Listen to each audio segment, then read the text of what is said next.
Bueno, nos parece que es absolutamente viable lo que está haciendo la fiscal.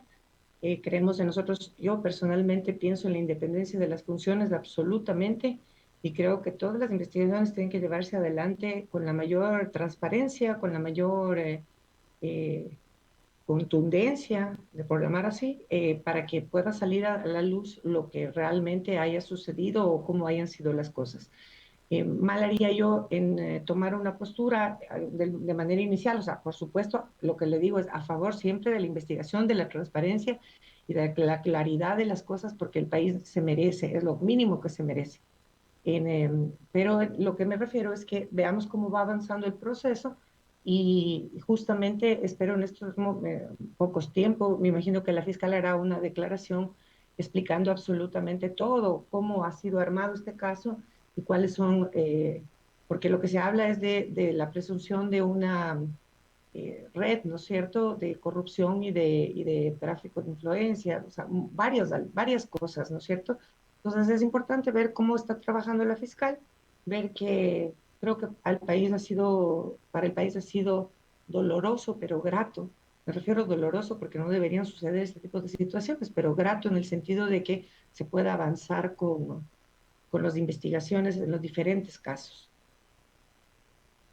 Asambleísta. Y justamente lo que está ocurriendo a nivel judicial, político, también nos lleva a pensar que el Ecuador realmente ha tocado fondo, como un cáncer, tiene una metástasis y hay que limpiar esas instituciones. Vemos, por ejemplo, en las investigaciones que se derivan de estos famosos chats y que van atando los hilos de supuestas estas redes de corrupción, de organización, delincuencia organizada, y tienen ramificaciones, justicia, y por ahí involucran también a personajes de la política. Le pregunto a usted, asambleísta, ¿cree usted que esto terminará a buen puerto o tal vez también,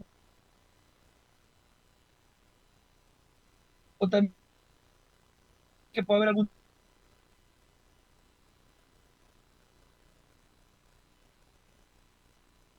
para un eventual juicio político, que haya esa posibilidad de tener esos votos? Bueno, yo creo que, como yo le decía, yo soy absolutamente respetuosa de la independencia de las funciones y creo que la Fiscalía está haciendo su trabajo con muchísima valentía. Hemos visto que ha abierto muchísimos casos y ha abierto, y lastimosamente hemos visto que esta red está enquistada en cada una de las funciones, está enquistada desde la política hasta la justicia y la sector empresarial. O sea, lastimosamente las redes y los tentáculos han llegado muy profundamente.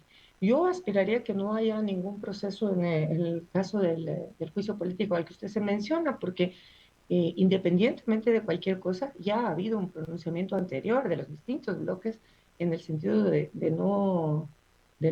no es procedente, que no debería proceder.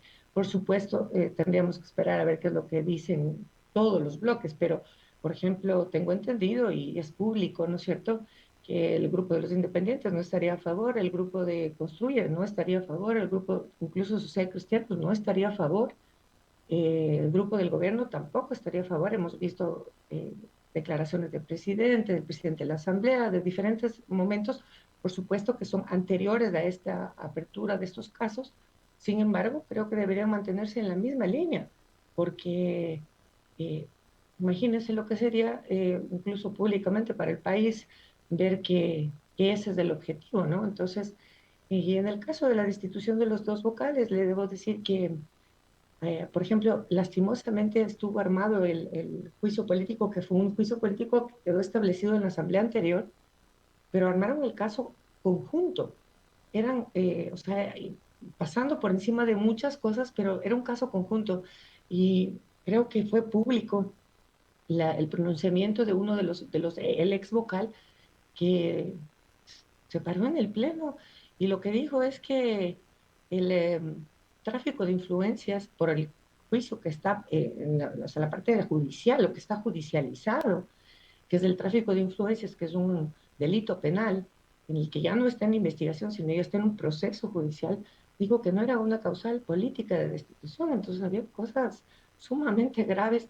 que tengamos una persona que no aboque a su inocencia, sino más bien lo que establezca es que esa no es una causal para juicio político. O sea, en ningún momento él dijo, bueno, yo soy inocente hasta que se pruebe lo contrario, lo que establece nuestra Constitución, cualquier otro argumento, sino más bien el argumento fue terrible. Entonces, nos parece que sería grave que sean eh, como cuentas de lado y lado, y más bien esperemos que, como yo le digo, cada una de las funciones trate de trabajar de la manera más independiente pero coordinada posible. Mauricio. Gracias, Leonidas, asambleísta, un gusto saludarla. Quiero cambiarle de tema radicalmente. No hay todavía luz verde, no habemos presupuestos. ¿Qué pasó en esa comisión? Cuéntenos.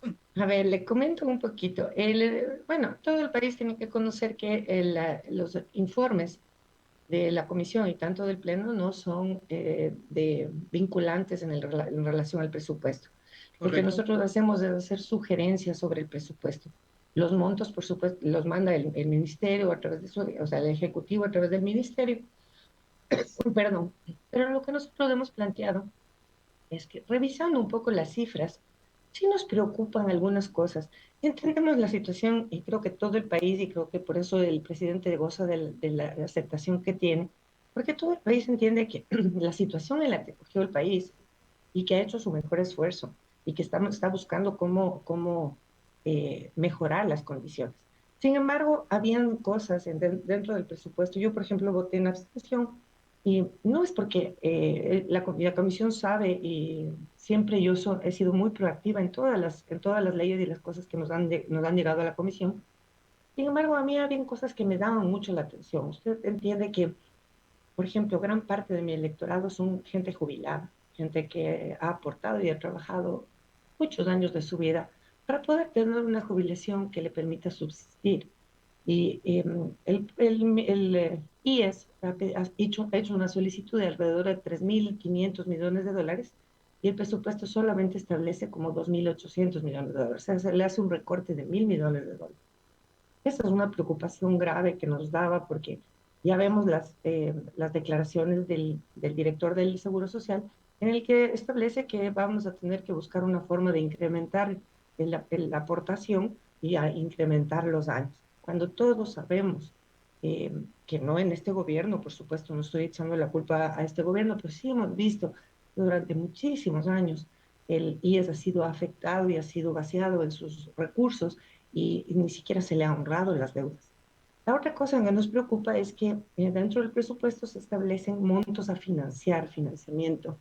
Y cuando conversábamos con el ministro nos explicaba que en condiciones actuales del país no es tan fácil conseguir un financiamiento externo. Entonces, que van a referirse un poco a lo que sería endeudamiento o financiamiento interno. Entonces, sí le hacíamos la pregunta nuevamente de que si es que van a ser préstamos internos, pueden ser los fondos de liquidez y uno de los fondos de liquidez es el Seguro Social otra vez. Eso, por ejemplo, ese tipo de cosas. Después, entendemos que el presupuesto está hecho con anterioridad a la aprobación, o sea, al registro oficial de la ley del IVA. Entonces, no considere y no tome en consideración los valores recaudados por la última ley económica financiera, que sí significa un monto, aunque nosotros pensáramos que fuera muchísimo más, para que la gente nos entienda. Estamos hablando que el presupuesto tiene 35.500 millones de dólares. El aumento en el IVA, según el ministerio y según el SRI, llegará alrededor de los 1.300 millones de dólares. Pero hay un déficit o un hueco que hay que financiar de 11.000 millones de dólares. Entonces, nos parece una situación sumamente grave. El presupuesto Bueno, del pero lo que 2000, pasa, asambleísta, también es que hay que entender de que achicar el tamaño del hueco fiscal no solamente va a ser mediante el incremento del IVA, deben darse otras medidas colaterales y además otras condiciones que al país le permitan un poco ir bajando esa brecha, que sabemos que difícilmente se la va a poder cubrir en un año, ¿no? Estamos hablando de un monto brutal, 11.000 millones de dólares es una locura. así es. Entonces, pero o sea, lo que nos preocupa justamente es que, digamos, el anterior presupuesto, el del 2023, fue de 32.000 millones y ahora subimos a 35.500. Y sin embargo, este aumento en el presupuesto, casi a todos los sectores se les ha hecho un recorte. Entonces, eso es lo que nos preocupa. Si usted tiene $1,000, ¿no es cierto? Y de los $1,000 debe 500, y el próximo año usted establece que va a tener un ingreso un poco superior, pero usted lo que deberíamos tratar es de ir equilibrando, ¿no es cierto? O sea, Los debo valores. entender entonces que hay partidas nuevas que no estaban contempladas y eso hace que aumente 3.000 millones de dólares, porque tampoco creo que se hayan disparado los presupuestos, porque usted mismo dice que casi todos han bajado. Entonces, no se han disparado los presupuestos en ítems específicos, ¿o sí? Parece que lo que hay es algún proceso en lo que es la deuda, ¿no es cierto? Que tenemos que buscar cómo El servicio manejar, de la deuda, porque ya. exactamente, porque al rubro de educación, si bien es cierto que se le ha subido el 0,5 que establece la ley, tanto al rubro de educación como el de salud, sin embargo, el momento en el que vemos el desglose por sectores, específicamente cada uno de los proyectos, hay una reducción en el sector de educación, en el sector de salud, en el sector de, por ejemplo, uno de los más golpeados va a ser ¿cómo se llama? Bienestar social. A un poquito se le sube al Ministerio del Interior, pero fundamentalmente se le sube a Defensa también. Eh, entonces son cosas que nosotros habíamos visto puntuales, que creo que es importante regresar a mirar. Lo que nosotros le planteamos, tuvimos la comparecencia de la gerente de Petrocomercial, y nosotros hacíamos una pregunta con los datos que ellos mismos, el Ministerio de Finanzas mismo nos dio. Para que ustedes tengan una idea, el negocio petrolero del país significan 14,400 millones de dólares. 14,400 millones de dólares, de los cuales el Estado solo recibe 1,204 millones. Una locura. Obviamente, ahí se compran todo lo que son naftas y cosas para los combustibles, ¿no es cierto? Y subsidio de combustibles. Pero, o sea, no llega a ser ni siquiera el 10% del negocio petrolero. Entonces, ¿a dónde hay que regresar a mirar?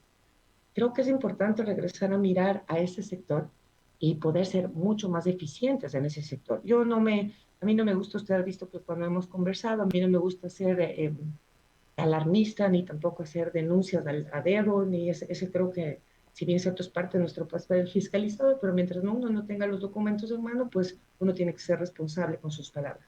Pero sí creo que la ciudadanía debe entender que de 14,350 millones de dólares que es el negocio petrolero, el Ecuador solo recibe 1,204 millones.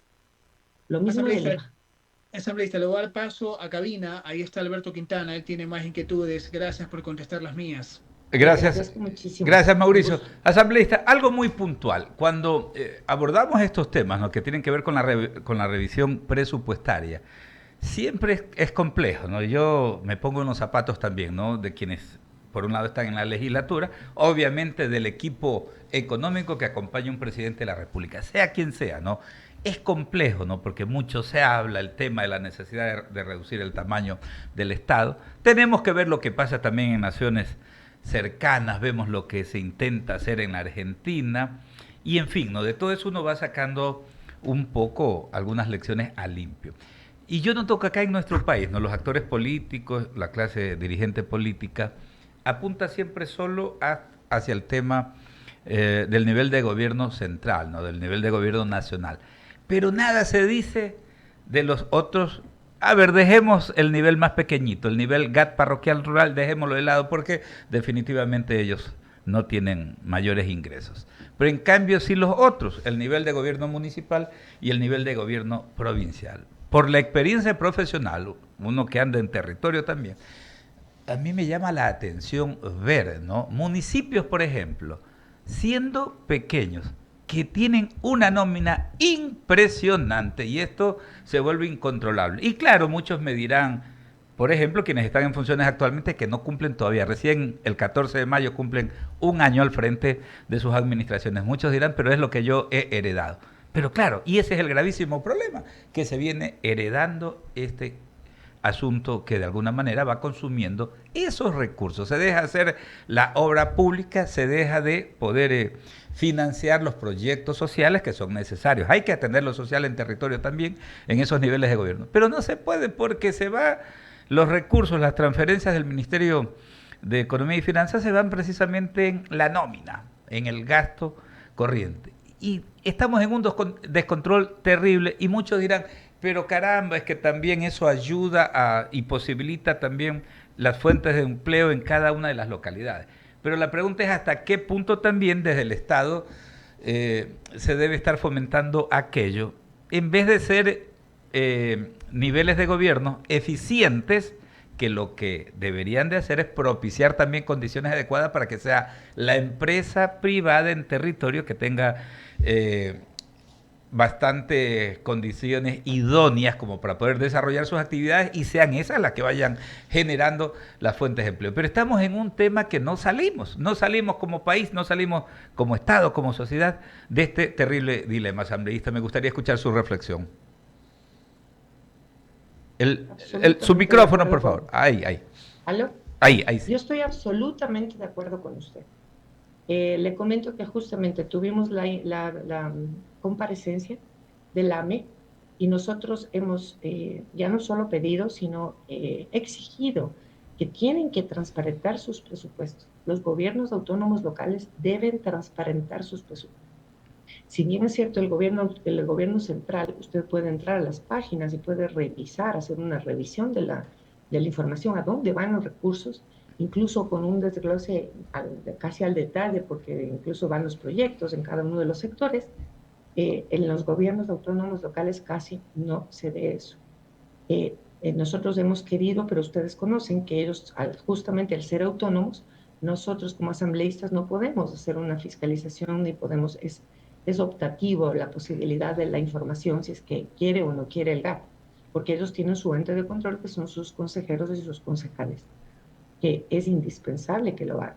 Nosotros entendemos que el Estado es el mayor oferta, la mayor cantidad de trabajo se produce a través del Estado.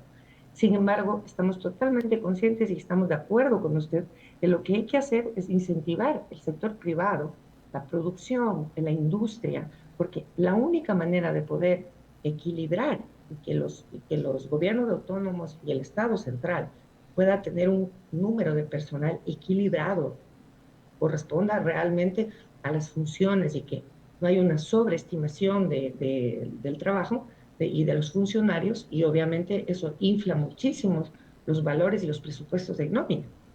Pero necesitamos darles una alternativa, y yo creo que por ahí está, justamente por eso mi reflexión era de regresar a mirar y revisar, ¿no es cierto?, por ejemplo, todo lo que es el sector petrolero.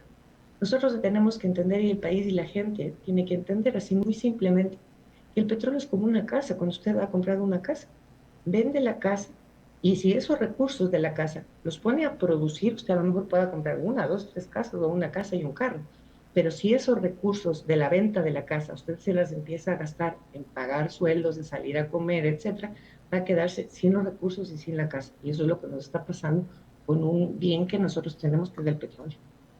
Claro, y si tenemos supuestos líderes políticos que lo que les encanta es, ¿no?, andar con esas estrategias clientelares y populistas, ¿no?, que le pintan a la gente cosas bonitas, momentáneas, que no son duraderas en el tiempo, ¿no? Y en este ámbito también el descontrol es terrible, porque usted anotaba, ¿no? A veces hay mucha gente que se agarra de esto de la autonomía, en el caso de los niveles GACS, ¿no? Son autónomos, entonces un poco más nadie puede hacer nada. A veces reclamamos a la Contraloría General del Estado porque el otro día había un caso, ¿no?, paradójico. Ya se murió la autoridad hace 10 años, pues, y le detectaron irregularidades en la administración, que ya había fenecido hace bastante tiempo. Entonces, a veces hasta tardíamente se hacen los controles, y a veces también criticamos, y de manera muy abierta y frontal, como tiene que ser por nuestro deber periodístico, criticamos también autoridades que creen que las eligieron para estar promoviendo artistas. Hay gente que se especializa en traer cantantes, reggaetoneros, por todos lados hay bailoterapia, aromaterapia, hay de todo, menos planificación. Y ahora, por ejemplo, que estamos pasando por la estación invernal, vemos cómo en muchos lugares, por supuesto que la naturaleza es la naturaleza, ¿no? La estación de lluvia es la estación de lluvia, pero sí se podría hacer mucho si nuestras ciudades tuvieran planificación, ¿no? Si se trabajara en base a aquello, pero ya vemos que lamentablemente aquello no se da. Así que de alguna manera hay que propiciar aquello, nosotros le llamamos el gran pacto social que deberíamos hacer entre todos los sectores, ¿no? Como para poder encontrar estas soluciones, pero ya con una visión de avanzada, no ya dejarnos de tanta lucha intestina, de esta polarización, de este enfrentamiento entre ecuatorianos que definitivamente no llevan a buen puerto asambleísta. Así es, o sea, consideramos que siempre lo mejor es sumar y sumar en las coincidencias.